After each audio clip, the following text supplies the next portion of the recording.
Alright guys, Monday morning. I am getting ready to go do that fence project quick, or some of it anyhow. And as you can see, the cows got the first bale of hay for the winter of 2016-17. Basically I gave them a bale of hay just to keep them out of my way, because we are going to fence right over there. And as you can see, if I can quit shaking, I already set that wood post this morning. So I have to run a wire quick and then pull some T-posts, which I don't know for sure if I'm going to get the T-posts done today or not, but I really want to just get the wire run and up. I'm not terribly worried if the cows were to go through the fence, if they got back up on the hill. I don't want them up there, but I wouldn't cry if they got up there. So basically just going to try and get that wire run so it's out of the way, and then time permitting start pulling T-posts out. We'll get to there in a minute. But yeah, cows got their first bale of hay, and they are locked in the dry lot now, at least for today. And I'll explain more later, but I'm thinking I'm going to run a poly wire along the side of the woods across that so they can't get to the back part, because I plan to try and haul some manure out today or tomorrow as well. That's why I don't know if I'm gonna get the T-post or not, but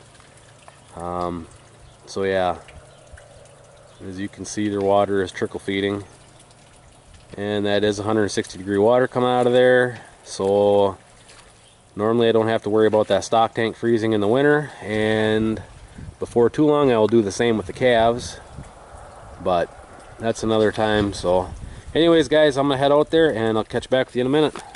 Alright guys, I'm out here now. What I'm gonna do is I'm going to cut this wire right here, and I'm gonna take the spring tensioner and that post wrap, I'm gonna put it on this post right down here, and then I'm going to go at that end and cut the wire, and I'm gonna pull this wire, I'm gonna go around this corner post, and I'm gonna drag it up to the corner up there. As you can see right there, I'm going to drag the wire up there, then I'll do a new wrap around there. And actually we'll go down and cut that first. I'll grab that post wrap and I'll reuse it up here. So I'm gonna get that drug out where it needs to be, get the wire all hooked up at both ends, and then I brought two of my insulators that I made. I'm gonna put on that wood post there, as you can see.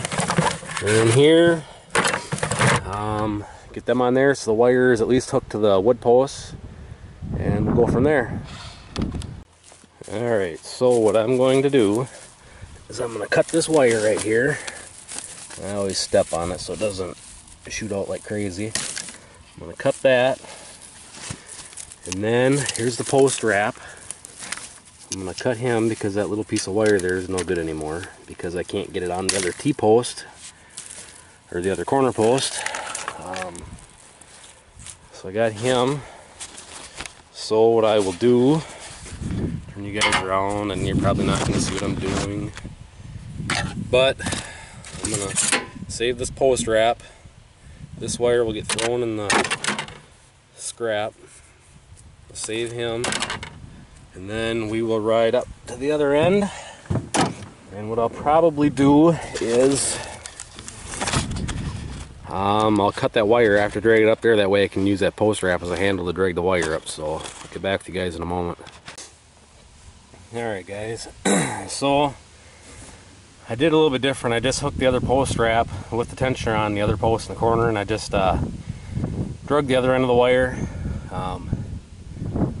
Took me about 3 minutes to do. So we'll cut this wire with the post wrap around, crimp it on there, and then we will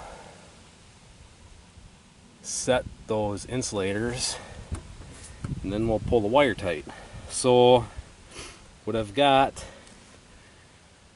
here are the crimps that go over the wire, and here's the crimping tool, and I've got the post wrap and a wire cutter.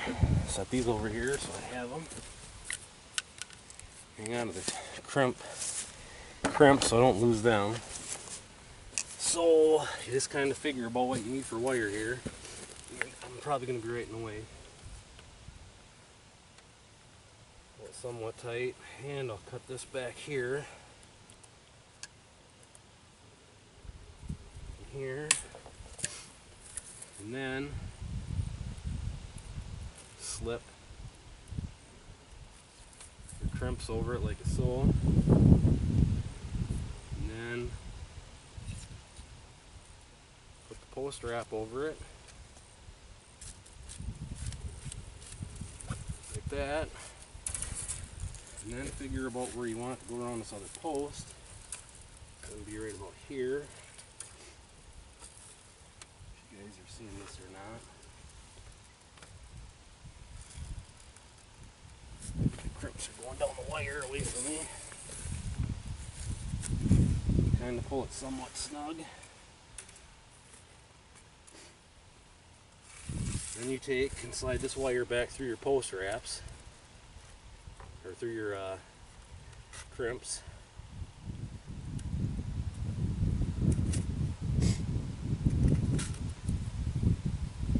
And take and slide them back to the post wrap. They're fairly close.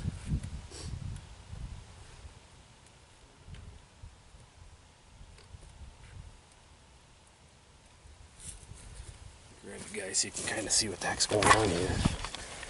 So slide that back, so it's not too tight around that post. And here's the other one. And then, if I can hook you to this cross brace.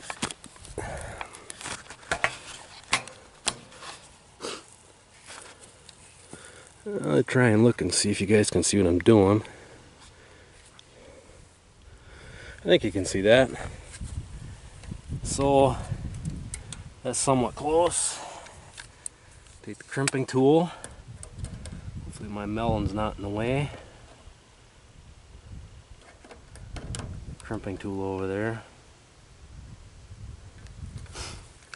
And crimp that one. Slide this one up.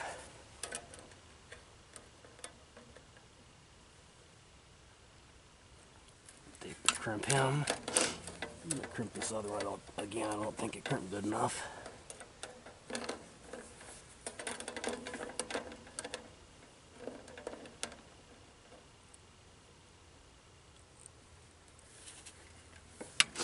There, she's crimped good. Alright, so there it's crimped. Hopefully you can see that.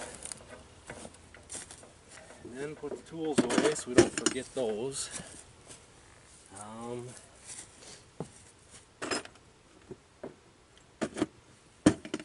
And then, as you can see, we've got these two tails here.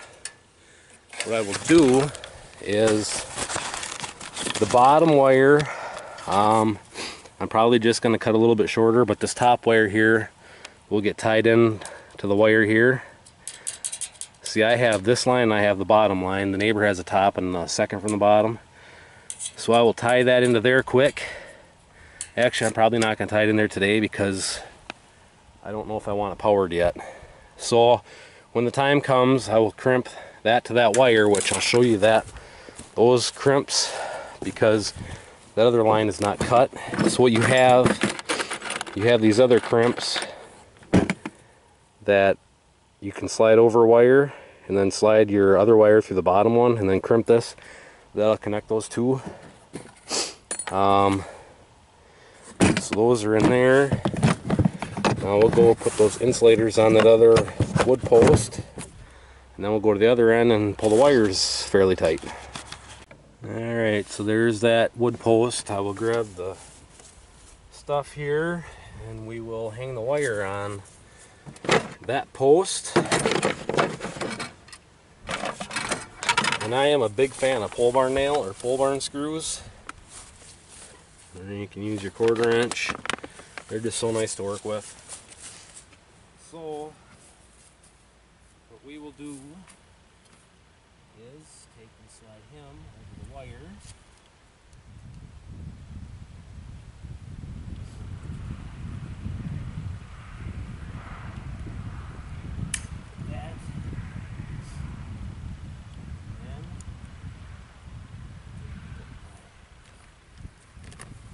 Back on there. Grab the drill, driver.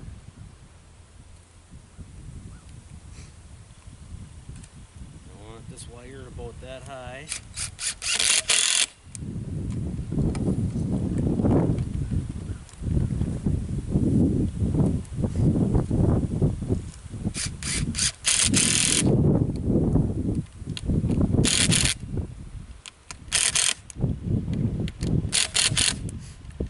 There's that one. And then we will do the bottom one. One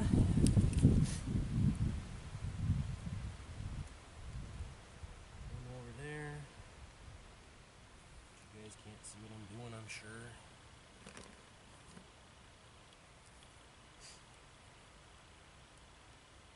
That.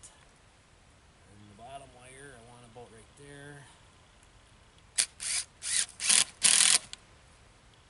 And as you can see, my wires aren't that high, but they don't have to be. That way the deer can still jump over them.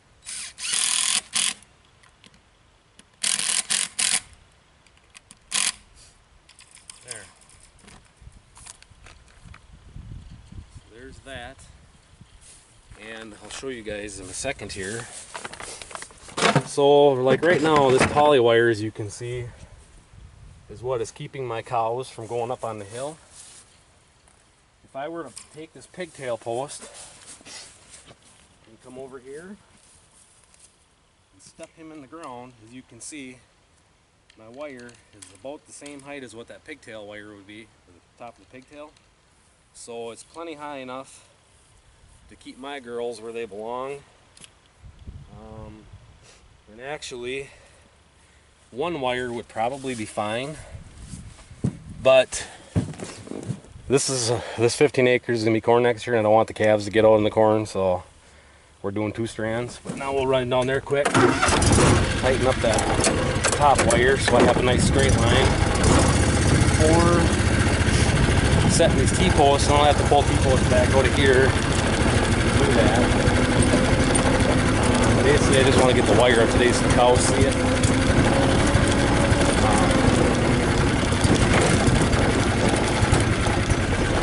Actually, I'll probably go around the other side here. My plan is to take the field cultivator around here and level this out so I can drive the tractor up and down the side. Hopefully, over the next couple of years, the cows get the side worked out where I can farm it. Or maybe I'll take the field cultivator around it and a skid loader and try and make it so I can farm.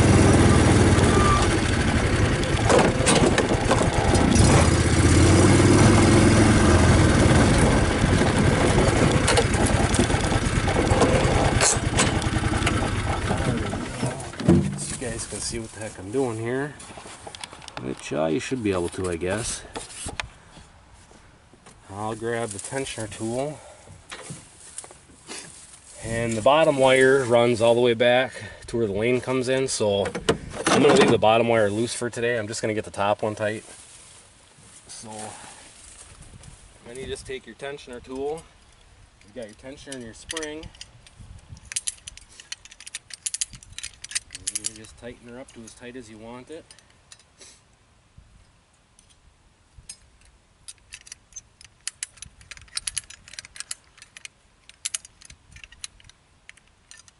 And you get your glove caught and everything.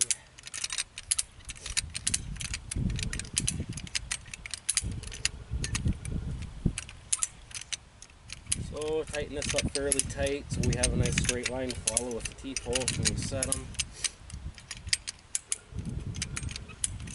That's pretty tight right there. And I'll put my tensioner tool back in the gear so I know where it is. So as you can see, that wire is tight. I need to get T-post now, but if I take it off that one pigtail post up there, they'll drop it a little bit. And what I might do is I might just hook in the pigtail post for today. That'll keep it up off the ground. And then I want to take this poly wire and roll it back up, because I'm going to need that to go across the back here. But now, as you can see, this is nice and tight. You can see how the spring has a lot of pressure on it. And this is how I do the end wraps. Technically this should be hooked right here, but it's not. And there's 2 crimps. You loop the wire through, put 2 crimps, and these are just leads here where I can hook them to the bottom if I don't slap myself in the face with it. But what I normally do is I have some jumper wires with clips on, like battery charger clips. I can clip on the top, then clip on the bottom, and just power the bottom when I need to. I do that with pretty much everything. All the top wires are hot, the bottom wires, some of them are, some of them aren't. That way you're just not powering any more than you have to all the time. And then I have it broke down where the bottom wires are in sections. Eventually I might put disconnects on where I can shut certain sections of the top wire off too. But right now, if the top wire stays hot, the deer learn that it's hot and then they try to avoid it. And with my fencing, the deer really have no problem going over it. And if the bottom strand isn't hot, when the fawns are running around, if the bottom strand's not hot, they don't race through the fence as fast. And if they're not in a big hurry to try and get through the fence in a hurry, they normally will go through, you know, pretty carefully and not take the bottom wire off. So, you know, it is what it is. But I'm going to take the poly wire out of all these T-posts, or these pigtail posts right now, and I'm going to put this top strand of wire in there, and then roll up that poly wire. So I'm not going to record doing that, but I will get back with you guys in a moment. Alright guys, so I went and hooked that top wire to a bunch of them pigtail posts just to kind of hold it in line, and also so the deer can see it. Then the ones I'm not using I brought back here. Now we're going to roll up that poly wire so I can use it somewhere else. So on my poly wire I just have an extension cord reel. Unhook it, roll it up.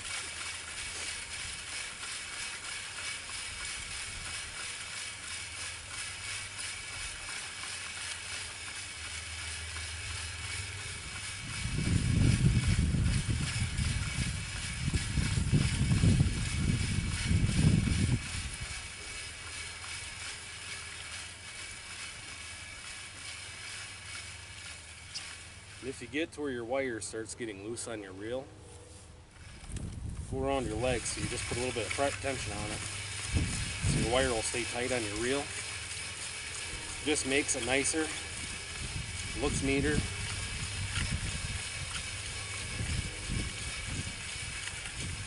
If you're moving cows in the morning, when there's dew on the ground, your pant legs will get wet.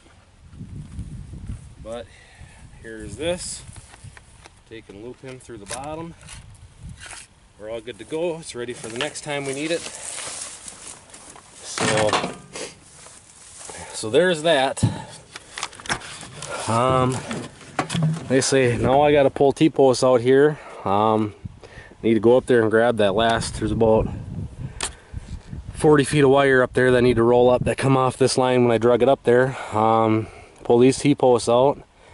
And then from where the woods start to the back corner, I need to roll up the wire that runs that whole length. I'm going to use my extra spinning jenny and use that to roll that wire up, and then I should be able to reuse that wire somewhere else. And then pull all the T-posts, all the corner posts out, and we'll be ready to put corn in here next year. Like I say, along here, I might come down with a field cultivator and work this hill a little bit to try and pull some of that knob down. I'd at least like to come down here one pass, be able to come through here with the combine or the tractor and planter. So I might try and get this knob out here, get this smoothed out, and then just over time let the cows keep working on this. This was really steep. That was about 3 times higher of a drop off than it is now, and the cows and the calves and the bull rub on that and knock the dirt down more. So really over time they could probably get it done, but maybe I'll just take the field cultivator and go along the edge and kind of work that up and try and pull dirt down and make it so I can farm it. But yeah, so there's that. At least this is done enough now that I don't have to really worry about it. This could wait till spring to finish. Really, I don't have to power it for right now. The cows don't really bother with it. So, but at least that much is done. So now I can get working on getting these T-posts all pulled out, that other wire rolled up, and get it ready for spring. So, and then that way I can get over there and start cutting no more firewood. I got a lot of trees down that need to be cut up. So yeah, that's that. I want to get that done now. I'm gonna go try and get that deer blind ready to get back out here because I'm gonna park that along the woods. So we're ready for deer hunting in 2 weeks. So anyways, guys, there's a quick video of fencing. So hopefully somebody learned something.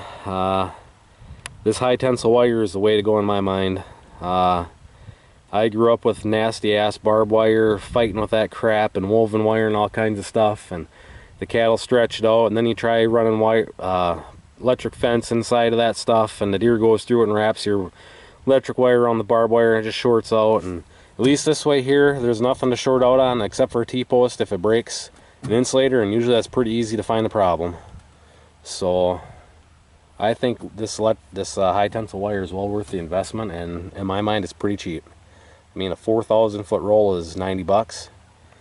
You know, on that, I think the tensioner is $2.99. I think the spring is $4.99.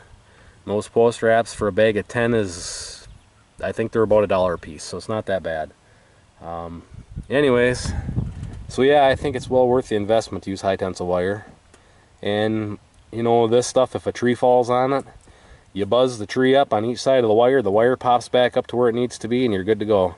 There's no trying to tighten wire again, or it broke the wire. I mean, this stuff is virtually indestructible. As long as it doesn't get a kink in it, it's pretty much indestructible. So yeah. And I think this right here took me a total of, well, if you count putting the post in, about half an hour. So granted, it'll take a little longer to put the T-post in, but I kind of cheat and use the skid loader to push the post on the ground, so that won't take very long either. But anyways, guys, please comment, rate, subscribe, stay tuned for more combining videos to come, hopefully tomorrow. So catch you guys on the next one. Oh yeah, and as you can see out there, we've got round bales. I believe there was 29 bales made yesterday, and they are 4x5s. I didn't make 4x4s, so anyhow. So yeah, catch you guys on the next one.